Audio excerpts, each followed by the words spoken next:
কিভাবে গ্রেপ্তার করিয়েছিলেন প্রিন্স মামুনকে সকল তথ্যগুলো মামুন এসে শেয়ার করে দিল লাইভে। তিনটা মামলা, একটা ডায়েরি করছে, দুইটা মামলা করছে, একটা ওয়ারেন্ট বের করছে, একটা ওয়ারেন্ট ছাড়াই আমাকে গ্রেফতার শুধু মামলার কাগজ দিয়ে। বলা হয়েছে যে মামলা করলেই মামলা করার সাথে সাথে অ্যারেস্ট করা যায়। হ্যাঁ, মামলা করার সাথে সাথে অ্যারেস্ট করা যায়, কিন্তু আমাকে যেভাবে অ্যারেস্ট করছে এইভাবে অ্যারেস্ট করে বড় বড় গ্যাংস্টারদের, বড় বড় লিডারদের। আমি কি এত বড় লিডার? আমি মনে হচ্ছে আমি 10-12টা খুন করে মনে হয় আমি পালায় বেড়াইতেছি, চিটাগাং থেকে ব্যাক করতেছি। ওই টাইমটাতে রাস্তার মাঝখানে আপনার দাউদকান্দি টোল বক্সে একদম পুলিশের ঝাঁক নিয়ে আমাকে অ্যাটাক, পুলিশের ঝাঁক এসে আমাকে আটকে রাখছে ওখানে। ঢাকা থেকে পুলিশের ফোর্স গেছে, তারপর ওদের গাড়ি দিয়ে আমাকে নিয়ে আসছে। ভাই আমি তো বাংলাদেশের একজন নাগরিক, আমি বাংলাদেশের নাগরিক, আর আমি তো স্মাগলার না। আমি তো অনেক বড় ধর্ষণ বা অনেক বড় মামলা, অনেক বড় অকারেন্স করে পলাই বেড়াইতেছি না। আমি তো ওয়ান্টেড আসামি না। কত ওয়ান্টেড আসামি ঘুরে বেড়াইতেছে, ওদেরকে ধরার কোনো নামগন্ধ নাই। আমার নামে কি একটা মামলা করলে আমার ধরে নিয়ে আসছে দাউদকান্দি থেকে। আমি তো বাসায় আসতাম, আমাকে বাসা থেকে তো পিক করতে পারতো। আমার ফোন দিয়ে যদি বলতো তুমি থানায় আসো, তোমার মামলা হয়েছে, আমি থানায় যেতাম। আমি হাইটা থানায় যেতাম। আমি তো আইনকে সম্মান করি, আমি বাংলাদেশ আইনকে সম্মান করি। আমি ডাকতাম, এমনি যেতাম। আমাকে সেই দাউদকান্দি থেকে একটা গ্যাংস্টারকে মনে হয় ধরলো। আমি যা ফিল করছি আমি কি গ্যাংস্টার? আমি ভাই আমি 10-15টা মার্ডার করছি। আমি মানে ওয়ান্টেড আসামি, ওরা ঘুরে বেড়াচ্ছে বনানী, গুলশান এইগুলোর মধ্যে। তাদেরকে ধরার নাম নাই। আমার কই থেকে ধরে নিয়ে আসছে আমি ভাবতে আমি অবাক হয়ে গেছি। রাস্তার মাঝখান থেকে আমি তুলে নিয়ে আসছে, কিভাবে সম্ভব? এটা ক্ষমতা, এটা টাকা। এখন এসে আমার নাই বদনাম করে আমার কাছে থেকে এটা করছে, ওইটা করছে, এটা করতে পারে না, সেটা করতে পারে নাই। তুমি কি করে দিছো লাইফে? আমার অনেক কিছু করে দিছো, অনেক চেঞ্জ করে দিছো। আমি একজন সরল সোজা মানুষ। আমার মনে একদম সাদা। আমার মনের মধ্যে কোনো খুঁত নাই, কোনো ভেজাল নাই। আমার মনে ভেজাল থাকলে আমি কখনো এসে বলতাম না যে লেলা আমার পিছনে 15-20 লাখ টাকা ইনভেস্ট করছে, লেলা আমার পিছনে 15-20 লাখ টাকা স্পেন্ড করছে। এটা আমি কেন বলবো? আমি বলছি তোমাকে ওই সম্মানটা দিচ্ছি।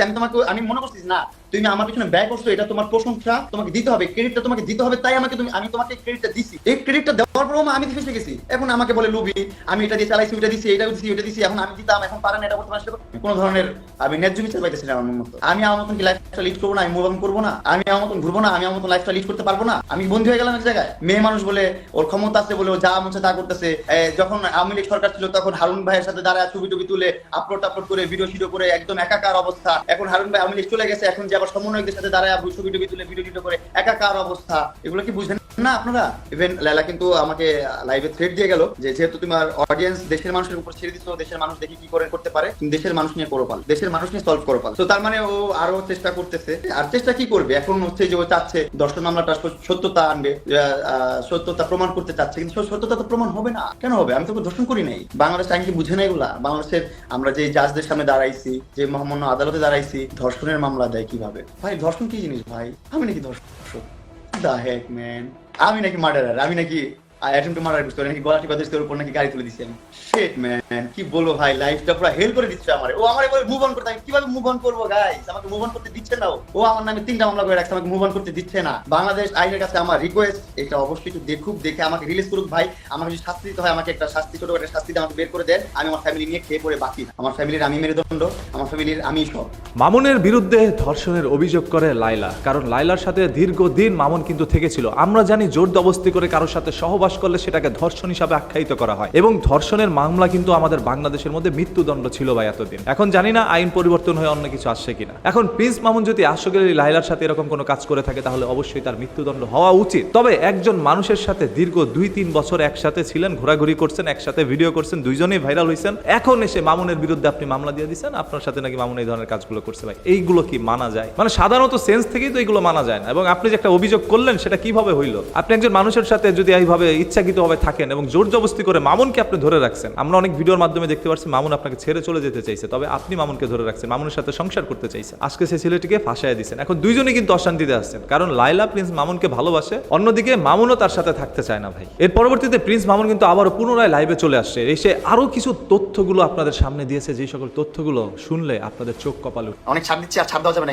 এটা অবশ্যই আমি অ্যাকশন নিব, এটা নিতে হবে। সত্যিটা বলে দেন না কেন? আমি এতদিন পড়ি নাই, আমি ভাবছি ও একটু সাইকো টাইপের মানুষ, মাথায় একটু প্রবলেম আছে, একটা সময় থেমে যাবে, ঠিক হয়ে যাবে। কিন্তু ও যে এরকম বেশি ছ্যাবলামি করবে আমি বুঝতে পারি নাই। ও যে এতটা মেন্টালি সিক, ও অ্যাটেনশন সিকার, এটা আমি এখন বুঝতেছি ভালোভাবে। ওর সাথে যখন ছিলাম, আসলে যে ওয়াশরুমে থাকে সে কখনো ব্যাড স্মেলটা পায় না। সো আমি এতদিন ওই খারাপ জায়গায় ছিলাম, খারাপ জিনিসটা আমার চোখে পড়ে না। যখন ওখান থেকে চলে আসছি, এখন আমি ওই জিনিসটা উপলব্ধি করতে পারতেছি, এখন আমি বুঝতেছি, দেখতেছি। সো ও এখন একটু অতিরিক্ত করতেছে।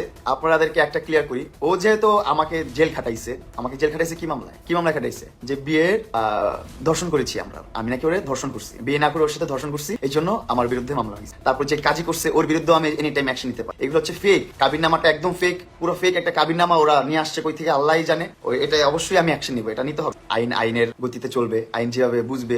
ওনারা আইনের তো একটা ধারা আছে, ওনাদের এত আইনের হাত তো অনেক লাম্বা, বুঝেন না? ওনারা তো সত্যটা বের করে ফেলবে একদিন না একদিন। সো অলরেডি কিন্তু সত্য বের হয়ে গেছে। এটা এখন কোর্ট রায় দিবে, কি করবে না করবে। আইনের উপরে, আইন মহামান্য আদালতের উপর অনেক শ্রদ্ধা আমার অন্তরস্থল থেকে অনেক অনেক শ্রদ্ধা ওনাদের প্রতি। আমি আশা রাখি যে বাংলাদেশ আইন যা করবে, লিগেল করবে, একটা ন্যায্য বিচার দিবে, একটা ন্যায্য বিচার হবে। আমি যে এই আপনার 20-25 দিন জেল খেটে আসলাম, খেটে আসার পর এখন ও নতুন করে কি ভাইরাল করতেছে, ও তারপর ওর সাথে কিছু হিজড়া আছে, লিখন আর ওর কিছু মানুষ আছে, আরো অনেক মানুষ, হিজড়া মানুষ টানুষ সব মিলাই জিলা অনেক একটা সারাউন্ডিং নিয়েও চলতেছে। মানে আমার আশেপাশে যারা ছিল, আমার ফ্যান ফলোয়ার যারা ছিল, তাদেরকে নিয়ে কোলে বসাইতেছে, এটা করতেছে, সেটা করতেছে। তো এইগুলো নিয়ে যে করতেছে, ও যে এখন কাবিনের ছবিটা আপলোড করছে, আচ্ছা ওর সাথে তোমার বিয়ে হয়ে থাকে, তাহলে কি একটা স্বামী কখন একটা স্ত্রীকে ধর্ষণ করতে পারে? এটা কি কখনো সম্ভব? তোর সুগার মাম্মি হই, আর সুগার মাম্মি আরেকজনের সুগার মাম্মি হইছে, আর কোনো সুগার মাম্মি নাই আপাতত। আমি সিঙ্গেল, আমার লাইফে কোনো সুগার মাম্মি ছিল না। ওটা আপনারা দেখেন সুগার, কিন্তু ভিতরে যা দেখেন লবণ সব। একটা কথা মাথায় রাখবেন, পুরুষ মানুষ রাখলে হয় বাদশা, আর মেয়েরা রাখলে হয়, কমেন্টটা বাদ দিলাম, আপনারা বলে দেন পারলে কমেন্টসে, মেয়েরা রাখলে কি হয়। কিছু মানুষ তো মনে করেন খাইতে গেলেও ভিডিও ছাড়ে, আগতে গেলেও ভিডিও ছাড়ে, ঘুমাইতে গেলেও ভিডিও ছাড়ে, ঘুমের থেকে উঠা ভিডিও ছাড়ে, ঘুমের মাঝখানে বসেও ভিডিও ছাড়ে, খাইতে বসে ভিডিও ছাড়ে, ভিডিও ছাড়তে থাকে সারাদিন। পেজে ঢুকলে দেখবেন একদিনে মনে করেন 10টা 15টা 20টা করে ভিডিও আপলোড করছে। সো এরকম করতাম একটা সময়,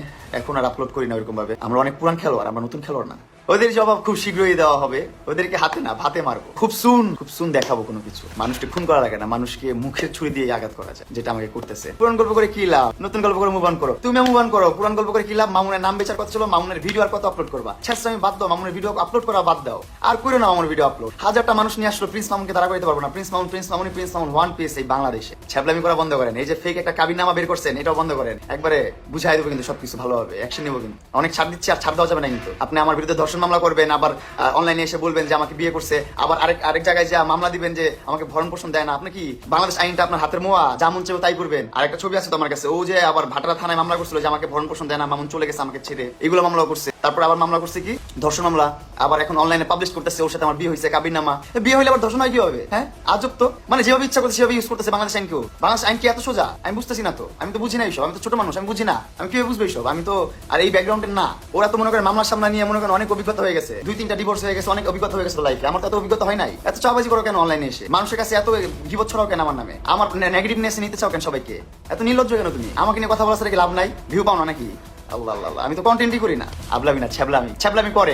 যার জন্য ছ্যাবলামি গুলা দেখতেন আমার, ওর কাছে যান, ওর আশেপাশে ঘুরেন, দেখবেন অনেক ছ্যাবলামি পাবেন। কত ছ্যাবলামি পাবেন সারা দিন। এই হিজরালিয়া ঘুরতেছে, এই মাইকগুলা ঘুরতেছে, এই পিচ্চুলিয়া ঘুরতেছে, অরেলে ঘুরতেছে, সেটা ঘুরতেছে, ঘুরবো সারাদিন ঘুরবো, কন্ট্রোভার্সি করবো সারাদিন, কিছু না কিছু একটা কুইবই। আর আমার এই 8 মাসের মধ্যে কোনো কন্ট্রোভার্সি পাবেন না। এখন ওয়াশরুমে বসলে নিজের দুর্গন্ধ নিজে পায় না। যখন আরেকজন ওয়াশরুম থেকে বের হয়, আপনি যখন ওই ওয়াশরুমে ঢুকবেন, তখন ওই দুর্গন্ধটা আপনার নাকে লাগবে। তেমনই আমি এতদিন একটা ওয়াশরুমের মধ্যে ছিলাম। হ্যাঁ, ওয়াশরুমটা একটু ভিআইপি ওয়াশরুম ছিল।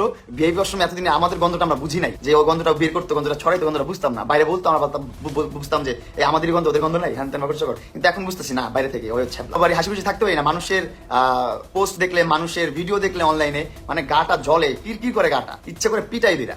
এমন ছ্যাবলাবি কেন? নিজের লাইফ নিয়ে কথা বল, নিজের সবকিছু নিয়ে কথা বল, কেন আমাকে টানবি, কেন আমাকে নিয়ে কথা বলবি? আমি কি করতে পারলাম না পারলাম, আমি এটা পারলাম সেটা পারলাম, এগুলো তো দেখা দরকার নাই। লজ্জা করে না? কোনো লজ্জা নেই ভাই, নির্লজ্জ ভাই। ছোট বাচ্চারা সাবধান লেলা থেকে। তুমি এখন কাছে একটা ম্যাচিউর মানুষের কাছে যাবা, তুমি এডুকেটেড একটা পার্সন, কি সুন্দর ব্যাকগ্রাউন্ড, তোমার ফ্যামিলি কত ভালো, তোমার বাবা একজন কর্নেল, লেফটেন্যান্ট কর্নেল ফ্যামিলির হয়ে, তুমি লেফটেন্যান্ট কর্নেলের বউ, দুইটা লেফটেন্যান্ট কর্নেলের বউ, তুমি এগুলো হয়ে তুমি যাও কই যা মুখ মারো, ছি লজ্জা, পুরা আর্মি কমিউনিটি লজ্জা পাচ্ছে। ছোট বাচ্চা লেলা থেকে সাবধান, রাইট, সাবধান। বুঝে নাই, নতুন।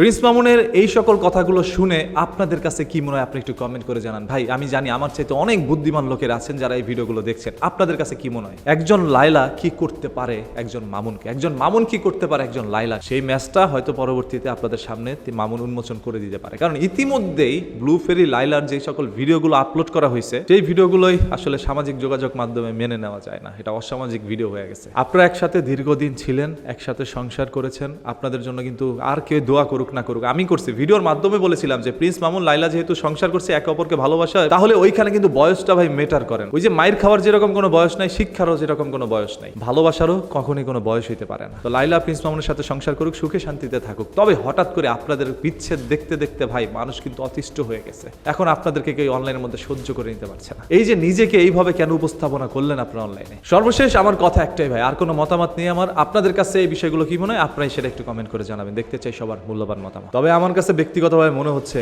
তাদের এই ঝামেলাটা আরো অনেক উপরে যেতে পারে। আজকে মামুন সবকিছু বলে দিচ্ছে, এরকম মামুনের বিরুদ্ধে হয়তো বা লায়লা কোনো অভিযোগ বা ডকুমেন্টস আপনাদের কাছে শেয়ার করতে পারে। যদি আপনাদের অসময় থাকে তাহলে দেখতে পারেন।